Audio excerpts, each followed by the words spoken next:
Ladies and gentlemen, we have a full open mic list today. Biggest, longest list we've had. So I'm going to get us started quickly and ask that people try to keep it under 3 minutes. We are looking at 20 people in an hour, so that's great. We have got 18 people on the list, and we're going to bring our featured readers back up at the end. So I'm going to just jump through one short one real quick and get us going. It's called Heart Thaw. Spring is coming, they tell me. When I held my heart hard, all in shadow, a half moon by night. When I held my heart frosted by dawn, frozen white. When I held my heart palmed up to sunrise, it melted in light. When I held my heart cloaked in bright feathers, it unfolded, took flight. A breath on the wind of my nature, a voice in the blood of my fathers, a love in the womb of my mothers, ageless, song of longing, the one word remembered. First up, Jules.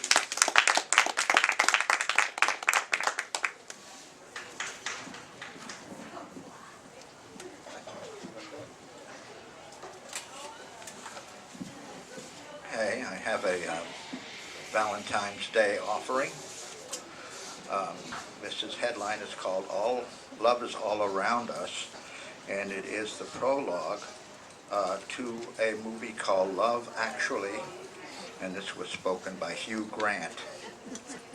Whenever I get gloomy about the state of the world, I think about the arrivals gate at Heathrow Airport. Everyone is hugging and kissing each other, yet the general opinion that broadcast is that we live in a world of hatred and greed. But I don't see that as primary. It seems that love is everywhere.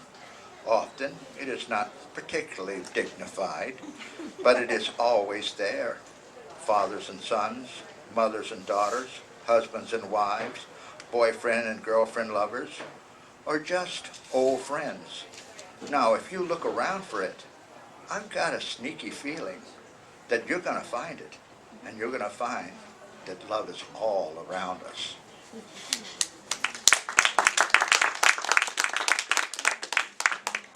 I'm going to read only one poem here. This is song lyrics called Tommy Tom the Piper's Son. Tommy Tom the Piper's son, he stole a tune and away he run, and away run he with that melody. Tom was hot, the tune was sweet, but he revamped it with a new offbeat, and the classic thing got a shot of swing. Mr. Brahms cried, "Ach!" So did Mozart and Bach. And to hear them rave made Paganini turn over in his grave. And now that tune that no one played just stepped right up and made the hit parade. Oh, it was growing pop, and it just wouldn't stop. And now it's #1 thanks to the Piper's son. Tommy Tom, the Piper's son, he stole a tune and away he run, and away run he with that melody. Oh, Tom was hot and the tune was sweet, but he revamped it with a boogie beat, and the classic thing got a shot of swing. Everyone was glad, for it used to be gray, and even Debussy and Bizet. And it became such a stew that Tchaikovsky stood up and he said, "I'm gonna sue." Yes, it was growing pop, and it couldn't stop. Now it's #1 on the hit parade, thanks to Tommy Tom, the Piper's son.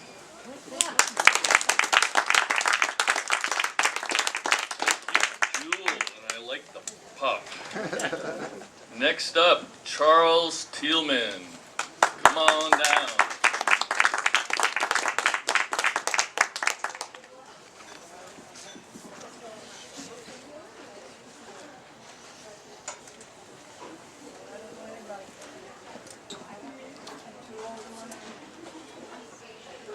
this is a cozy little spot for us, huh?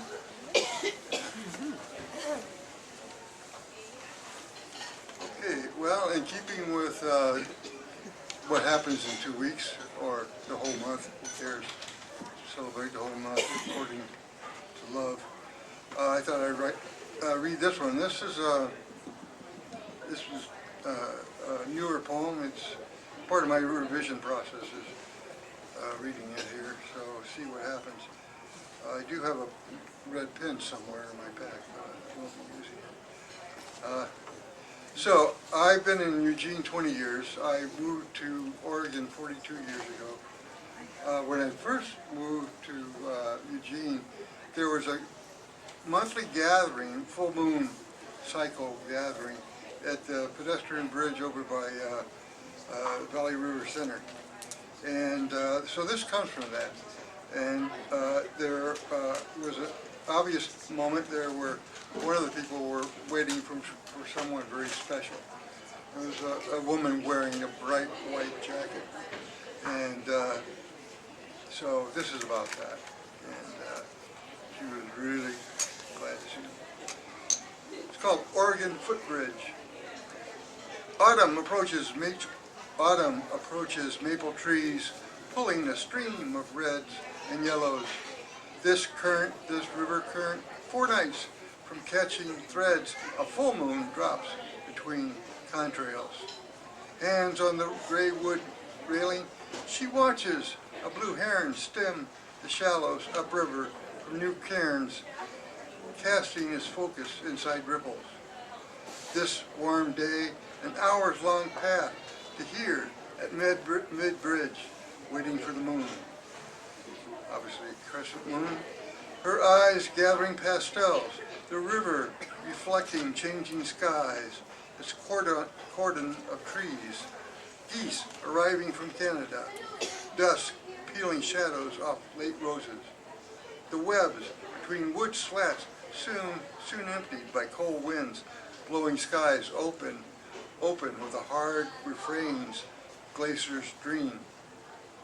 Tree-lined lakes asleep beneath snow, birds will huddle below storm balconies of ocean-thrown cascades. Her white jacket might be visible from space, a thrift shop find. It beacons a 360 arc to those gathering for moonrise. His car just now pulling into the parking lot. Thank you.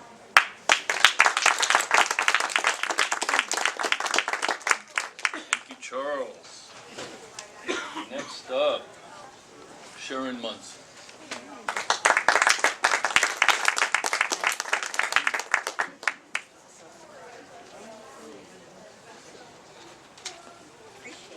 Thank you.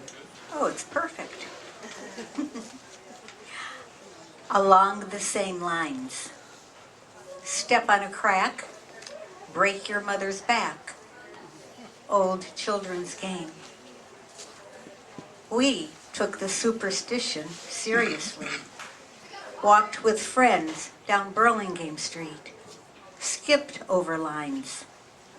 At school, we lined up for lunch. Water fountain, pencil sharpener. We scurried to be head of the line. Gym lines were a challenge.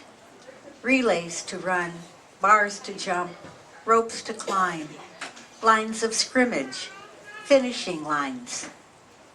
We wrote on lined paper, discussed storylines, studied plus and minus signs. We sat in desks all aligned, stayed within margins as we underlined, outlined, colored within or outside the line. Bad grades meant borderline. Teachers took a tough line. Times change. We no longer use clotheslines, talk on party lines, or wear hosiery, the seamed kind. Now we have wrinkle lines, laugh lines, crow's feet, mouths set in angry lines. We line up for movies, park cars within parallel lines, jog the path, run the track, line our pockets, question a person's line of work, their bloodlines.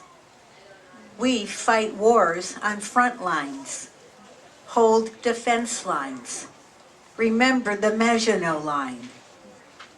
When drowning, we grab lifelines, consider span of lives, scribble verse in lines.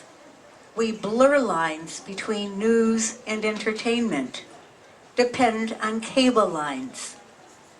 Organizations expect us to follow rules, behave accordingly, fall into line.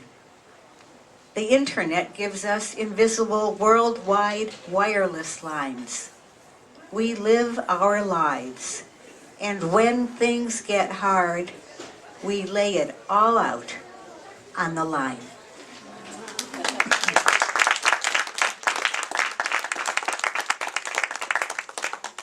Thank you, Sharon. And from down here to way up here, Tom Titus.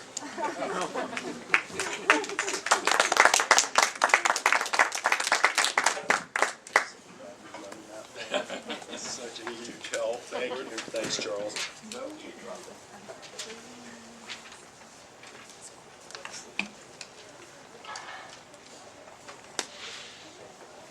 I'm going to preface this by saying I actually love February. This is February by Margaret Atwood. Winter, time to eat fat and watch hockey. In the pewter mornings, the cat, a black fur sausage with yellow Houdini eyes, jumps up on the bed and tries to get onto my head. It's his way of telling whether or not I'm dead. If I'm not, he wants to be scratched. If I am, he'll think of something. He settles on my chest, breathing his breath of burped up meat and musty sofas, purring like a washboard. Some other tomcat, not yet a capon, has been spraying our front door, declaring war. It's all about sex and territory, which are what will finish us off in the long run. Some cat owners around here should snip a few testicles. And if we wise hominids were sensible, we'd do that too, or eat our young like sharks. But it's love that does us in, over and over again. He shoots, he scores! And famine crouches in the bed sheets, ambushing the pulsing eider down, and the wind chill factor hits 30 below, and pollution pours out of our chimneys to keep us warm. February, month of despair. With a skewered heart in the center, I think dire thoughts and lust for French fries with a splash of vinegar. Cat, enough of your greedy whining and your small pink bumhole. Off my face. You're the life principle, more or less. So get going on a little optimism around here. Get rid of death. Celebrate increase. Make it be spring.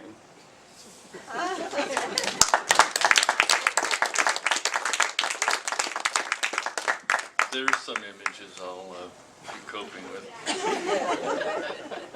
Thank you, Tom. Joshua Mertz, come on down.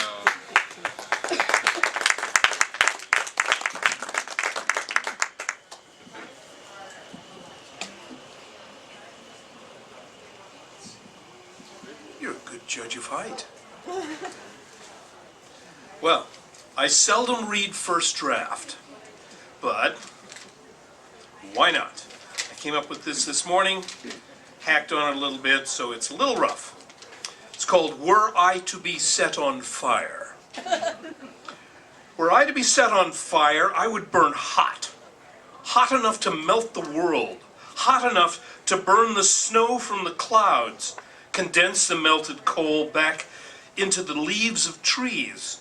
Spread the wings of rivers into the poetry of fishes. Run with leaping joy and molten feet through the blood that binds us all to the earth. Were I to be set on fire, my flames would destroy mere walls, and I could talk to you, and you to me, with tongues of leaves and lizards, soil as our lexicon, sky as punctuation, and the flight of birds as poetry. I could reply to your ocean with mountains and tumbling forests. Our tongues would be tigers, our hidden loves, the language of lost sight. Were I to be set on fire, and you as well, and all of us, we could burn away the glaciers on our eyes, pull our lost hopes from the deceptive desert, cleanse our hearts of their muddy, tangled streams, and in the rain that follows, begin again. Thank you.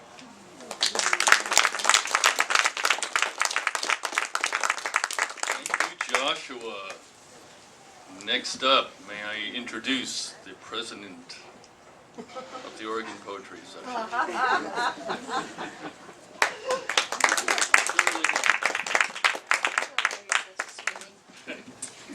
I introduce the vice president and member, champion. Okay, I have 3 haiku. One is really more personal form, like a senru. The night train's whistle shivers in the breaking wind, winter's emptiness. Next. Anniversary. Carefully folded napkins, unused at moonrise. And last. Distraction. A blank piece of paper with just your name. Thank you. Thank you, Shirley. All right. Let me know if I don't pronounce your last name correctly. Sandy Scher? Is it Scher? Scher. Okay. I love it when it's obvious. It's a really hard word. I usually get them wrong. Okay, I went funny this time, instead of depressing. I thought I'd spare you the grief. This is my Valentine poem for Stephen Stills. It's called The Concert. There's something about an old rock star with a 1960s electric guitar, running fingers up and down the neck with lightning speed, acrobating chords to places I have never imagined, standing on stage not 5 feet from where I sit, hoping he won't see the silly grin frozen on my adoring upturned face. He blares out his soul, his genius so quick-witted I dare not blink for fear of missing one note of this affair. The vibrations and ecstasy this old woman will relish long after tomorrow's inevitable Cinderella morning.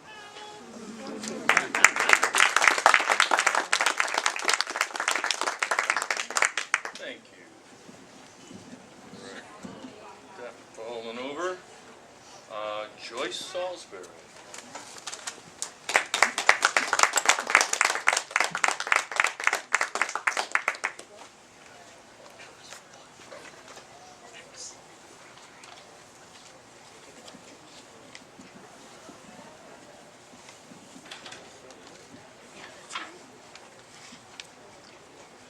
Hi. 2 short poems. Morning awakening. Light slowly blesses the tops of the trees. My dog, Silver, stops to breathe the scents along the path. He will not be deterred. An important message left in the night, telling us which way to go, or something important about the way we are going. Birds twitter and scold the day awake. A high crow, wings spread to catch what air there is, surveys the scene. Distant trains mutter and call. carrying something across our valley we cannot see or know. A half moon hangs white in the sky, like a disembodied hat over the yellowing trees. And this one, probably I've read it before. The trick to aging. I'm 90, by the way. The trick to aging is to walk boldly to wherever you are going, to prepare the table with your best silver or whatever you have left of elegance, to have a smile of serenity and peace. Don't just ooze into the room. March boldly, even near the edge of the stage, refusing to fall. You are the host. Put some teeth into your life, as if atrocities never happen.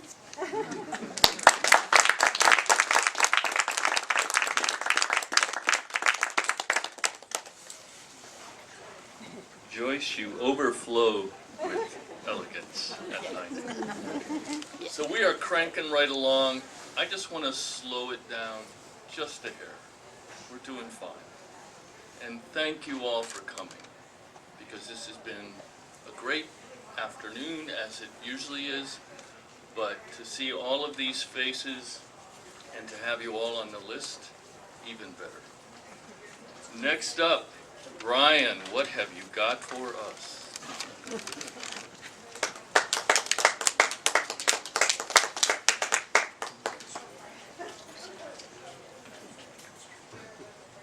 Hello. Okay, well, since the evening started with talking about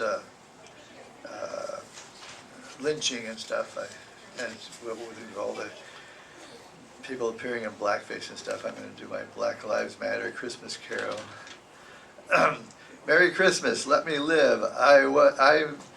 I'm just walking here, I can't breathe. In this season I must give, living laughter makes you seethe. You don't like my face, my accent, my race. High school bully, now a cop, you just want my heart to stop. Killing's not what upper brass meant. Jesus died from cop harassment. When you harm the least among us, he's reborn to say who stung us. You're being watched, collective conscience. Whether or not there are indictments, you're on the net, and now you're rich. You made a snuff film, ain't life a bitch? Okay, a little bit lighter weight stuff. Double secret probation from Animal House. No more fun of any kind. The gods would severely punish themselves if they knew I existed, but they don't. I would end their profitable wars. They're no good at empathy. These are designed to be the hallowed of dreams.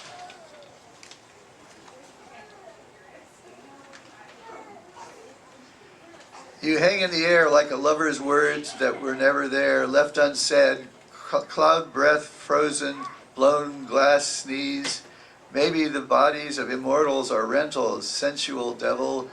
Biggest bully in town is king. Granddad Titan from the next town. Last year's fad god is now a demon.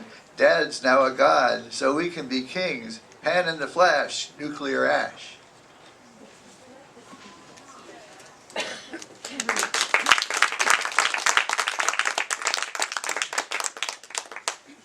All right, after Brian, we have Claudia Lapp.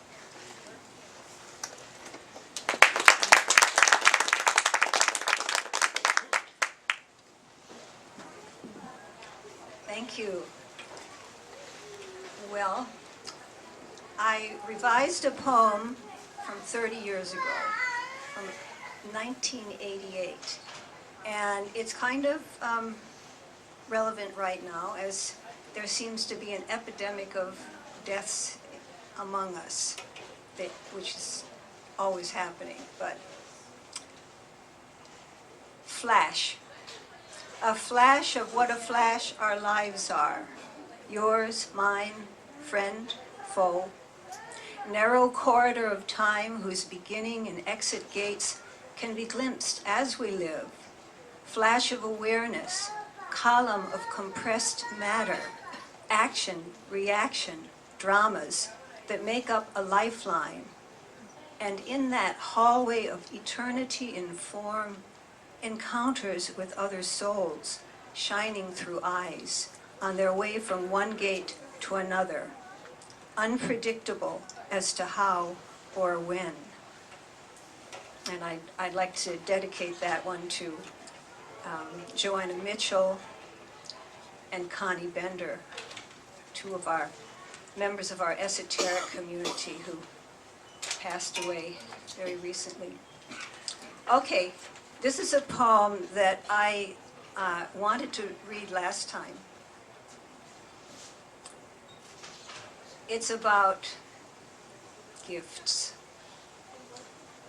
In this case, the gift of gloves. Spontaneous gift of a friend.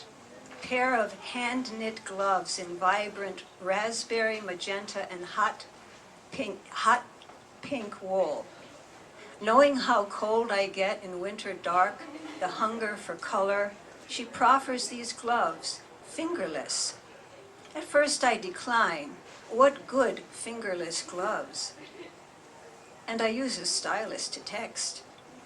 A dear friend, she doesn't insist, yet the riotous colors allure, and I take the soft gloves along when I leave. At home I sit in the chilly corner of my altar. Notice how the fingerless ones swaddle wrists and knuckles when I pull them on, and I swear, my fingertips cheer in chorus. Lordy, these aren't mittens, they have a view. We can see and feel everything. I've never had a pair of fingerless gloves. I highly recommend it for these winter months. And I'd like to end with a poem called Valentine's Day from a beautiful little book called Territory by Gigi Marks. She's a New York writer and lives in the countryside, and this book was just published by Silverfish Review Press by Roger Moody. It's a book to quiet the soul and to soothe the soul with stillness. Valentine's Day.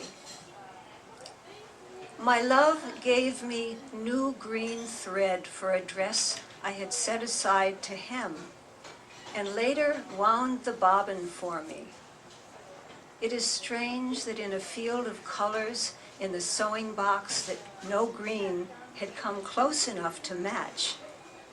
Or is it that a green so similar to my love's eyes, a color I couldn't find a name for? Later, I will try the hemmed dress on and see the green thread running at the edge. Few things last forever, but there is more than I may ever need left on the green spool. Few things last forever, but there is more than I may ever need left on the green spool. I took the liberty of repeating those lines. So, highly recommended. Happy Valentine's Day. Coming right up. A green Valentine.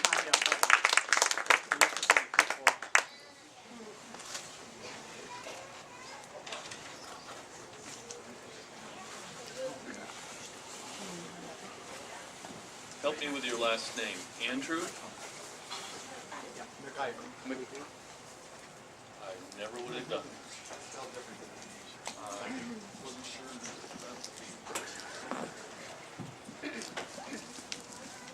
Thanks. This is called The Circle of Life. Do you ever wonder where you will be buried? It's your choice, unless you forgot to fill out the forms. And then, when you had hoped for trees and quiet and maybe a view of the harbor, you'll be dropped in the family plot next to the freeway. It has been a good life, full of iPads and 4G, but population is uncontrolled, so you will be laid on top of your old man, shoulders touching strangers, later to be crushed by your large sister.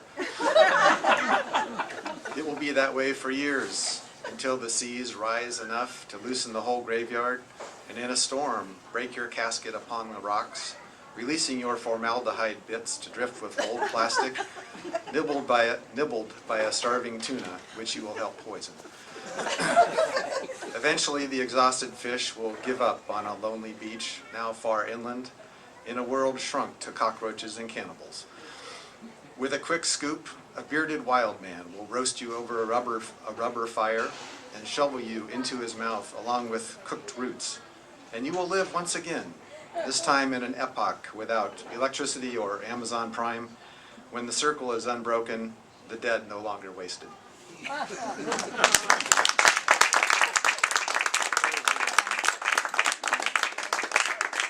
Thank you, Andrew. I asked my sisters to lose some weight. I'm the oldest brother. Next up, Donna McNeil. Come on up.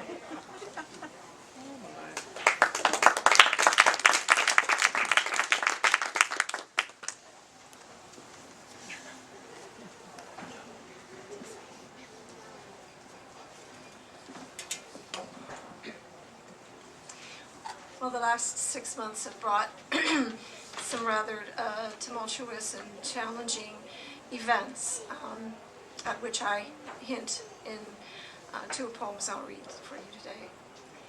First is Dreams in Flames. Explosion tears through dreams, lifts us from sleep into terror. Mirrors flickering yellow glow draws us from bed to window. Fire next door. White-hot flames greedily climb into the sky. Anxious fingers stumble over 911. Station just a block away. Garden hoses impotent on the growing blaze. Rain of embers surges, red against blackened sky. Engines in place, but no crew in sight. Gunshots pop, echo. Neighbor's gun deters firefighters, but not the fire. No silver cannons pummel the flames. Panic rising, we race through rooms, grab what we can and shove it in the car. Picking up speed, we watch hungry flames leap from house to house, gorging on all our dreams.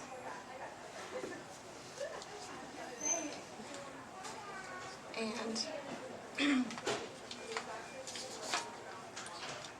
another stage. This one's called Liminality. Flames devoured life as it was, adrift between then and now and what's to come, like a ship pitched and tossed on unpredictable seas. Dreading random rogue waves, anxiety roils, fear pushes urgently toward a shadowy, distant shoreline, illusion of refuge, escape from this space, time. Can I trust the gift of this space, time? Let anxiety drift away, open to the promise of transformation on this journey home.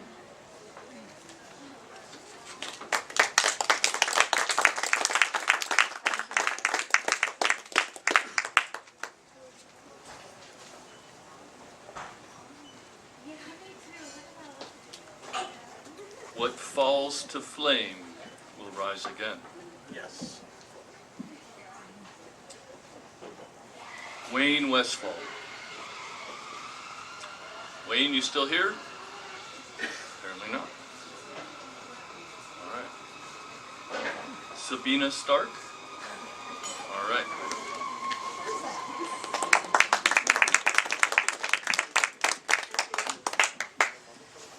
All right.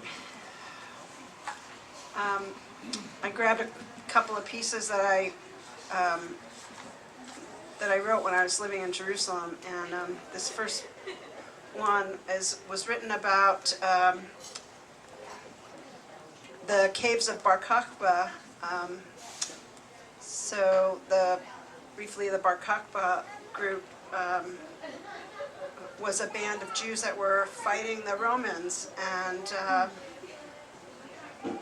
at the time, the punishment for following any sort of Jewish practice was torture and death, so they were hiding in these caves, and I had the opportunity to go into this tiny, frightening place where they had carved by hand all of these passageways, and it was very, very, very striking. So that's the Caves of Porcupine. It starts with a quote from the beginning of Genesis, and the Eternal Holy One said, "Let there be light," and there was light, and the source of all saw the light, that it was good, and she divided the light from the darkness, and the Blessed One called the light day, and the darkness she called night.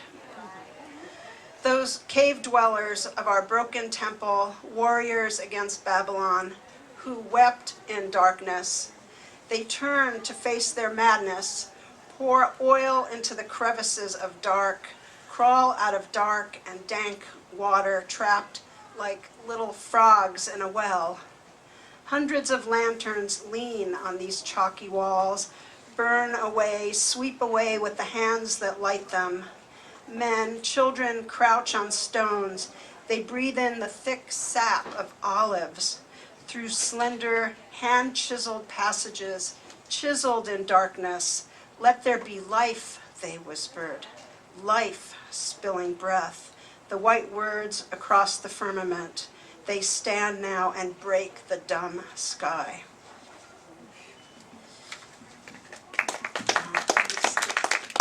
One more. This is called In God's Image. In cars, at dirty bus stop corners, in the market moving frantically in cluttered aisles, she shines like 100 mirrors, moving, hair thick, wispy, or gone altogether, ageless under hats in the shivery wind. We wear the faces of God like the weight of our lives, like shields, like tired blossoms, calm, frozen, anguished, fragile, like clocks coming unwound. In God's image, she sucks on a cigarette, eyes tight in her smoky face, skin older than her soul. He is pulled along on tiny legs, his eyes grasping at the world as it rushes by. They flirt with the stoplight, hold the steering wheel with perfectly manicured or cracked hands, sing with radios I can't hear, till she moves down the sidewalk, resplendent, looks 72 in resonant colors. A queen carries her groceries home before the sun goes down. We streams of life who wash into each other, all of us caught up with time. And time, like an adulterous lover, has a different story for each of us, with so many lies, and we believe them all. I keep looking for her, but she is timeless, won't wait, won't ask, won't answer.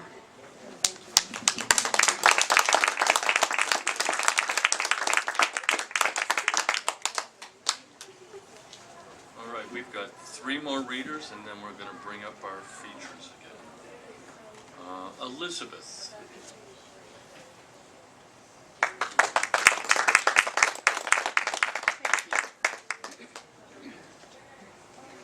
This is called We. We teach what we need to learn. We make what we want to see. We say what we need to hear. We live by what we believe. We keep all that we give to all. We love that we may know love. Thank you.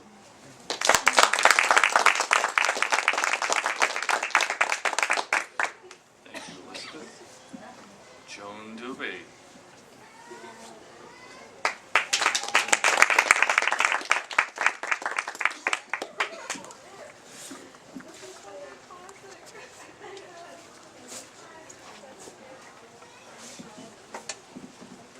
Yeah, I am here empty-handed because I didn't know there was an open mic.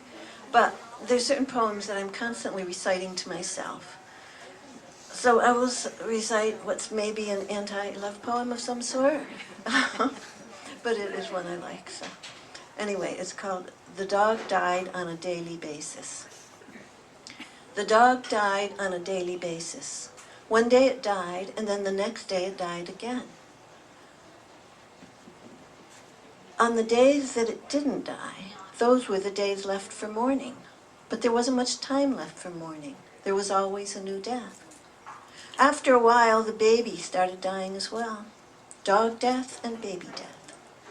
Then came the leaving of lovers.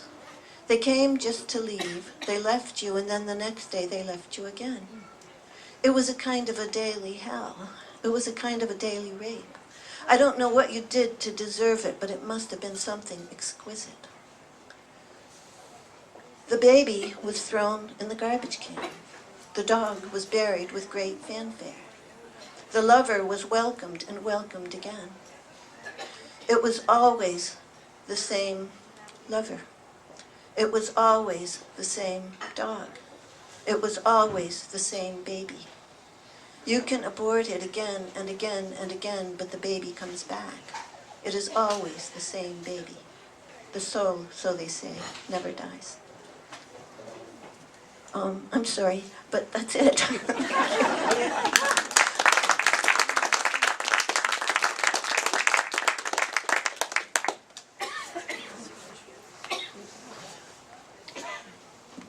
Stephen Blue, you gotta follow that.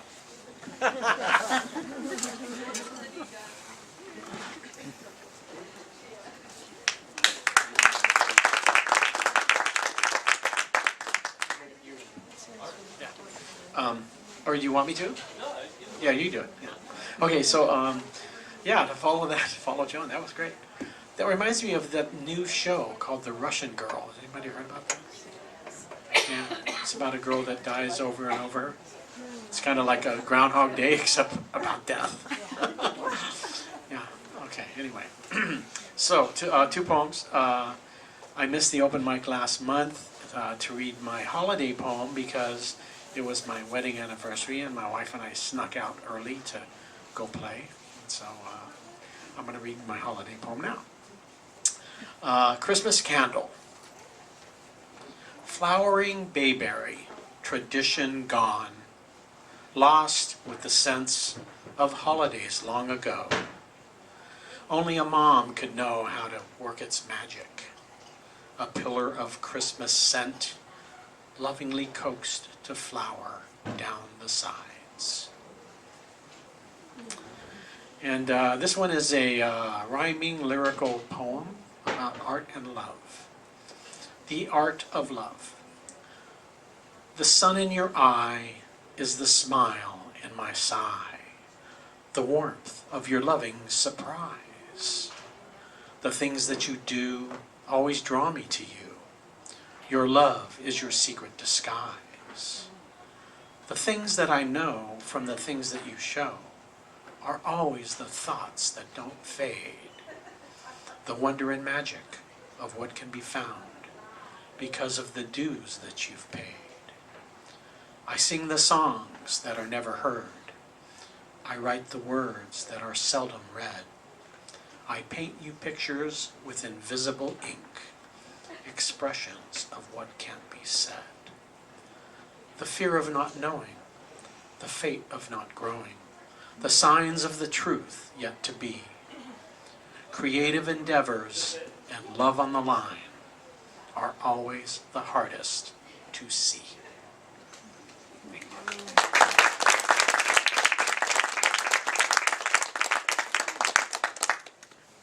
So our features are going to close us out, and I'm going to call them up in the order that you started. So, We're going to change that. Please. Yeah. All right. Whatever works for you. Just walking around. All right. There we go.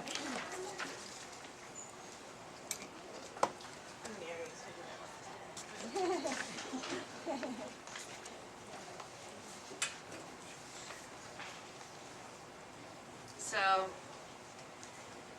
a friend of mine once told me that February 14th is also National Singles Awareness Day.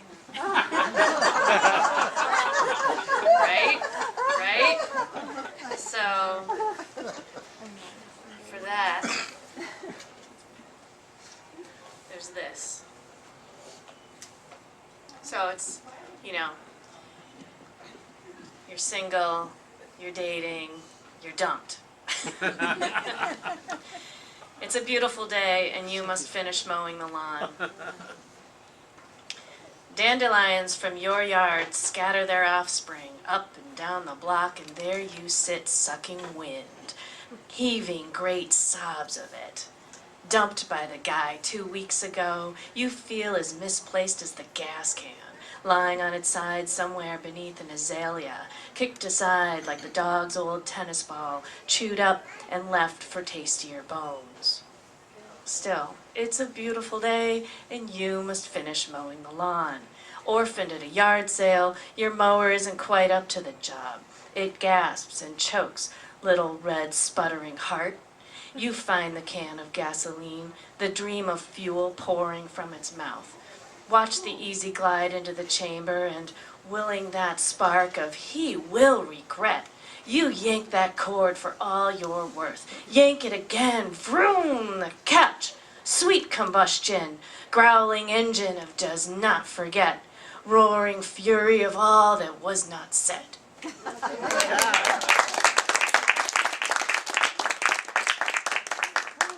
So that's always fun, right? Yeah, I haven't read poems from that book in a while, so it was fun to bring them here today to you all. The last poem that I want to read, you guys aren't expecting this, but I wrote this for my friends, Valerie and Ali. Ali and Valerie. And I hope you don't mind, I'm going to read it. So, this poem was, yeah, like I said, written for my friends on their wedding. Falling for each other. Who would we be if we did not give love a second chance? Perhaps a third or a fourth, but at least as many times as it takes to find the one we're meant now to dance with.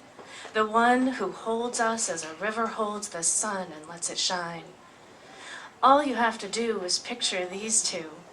The fabulous wild man waving his arms in ecstatic dance. And she who writes, whose red hair and bright clothes prism the spectrum of light.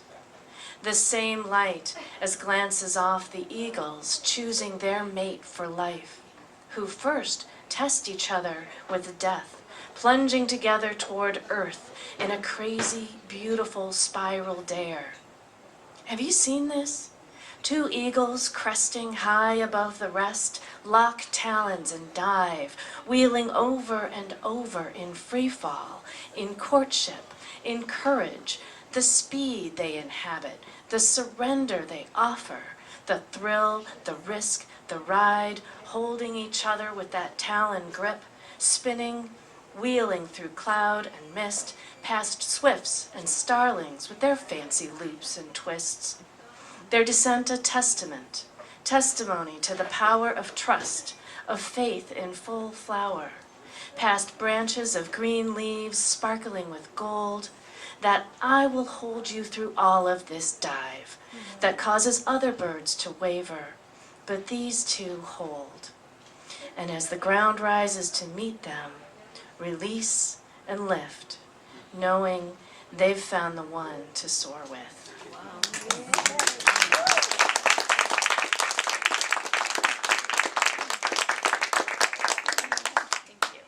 Thank you.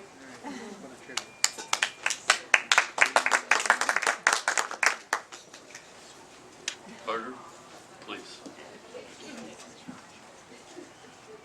This has been such a wonderful afternoon, reading with you, Jenny, and having everyone here and sharing their work. Thank you for being here. And thanks to Stephen and Charles for the work they do for this series. So, thank you. So I will just read two poems. Let's see, which first? So,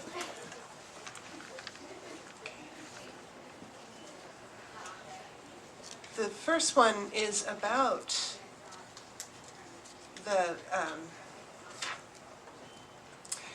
the process of writing out of when you think that that there is nothing coming, and it will. It does. There is a way of leaning into the doubt and to paying attention to the language and allowing the language to open to the new poem. So this is called Writing, Trying to Write. A poem is a making in the seasons of absence. The epigraph is from Horizontal Series by Brenda Hillman. You could pretend the other magic also had returned, even if it hadn't. How the light or the rain shapes this particular morning where I say the day comes in. I say it.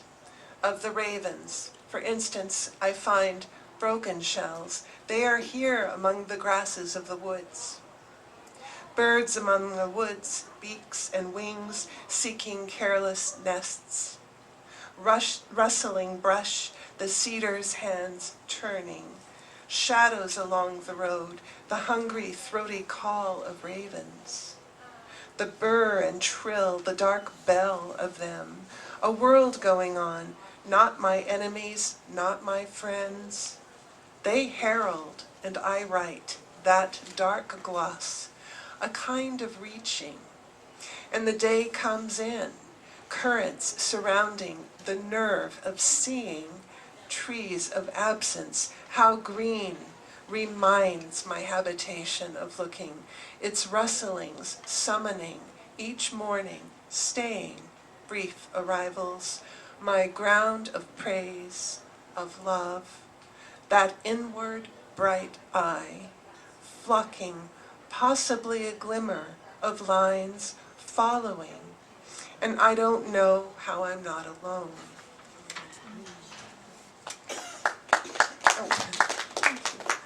And I'll close with a poem that, let's see, it's about the presence that connects us through the art and through the world that we experience through the art. Canvas as portal, rim of blue like the path of the mountains, opening to path receptions, negative space, the shape of the path breaking, ground of blue into light, attentive to branches, what they become out of the rising that could drown any minute, possible roots and leaves, the moon going on, meanwhile silvering the grasses with her waxing and waning, the brush of that. Thank you.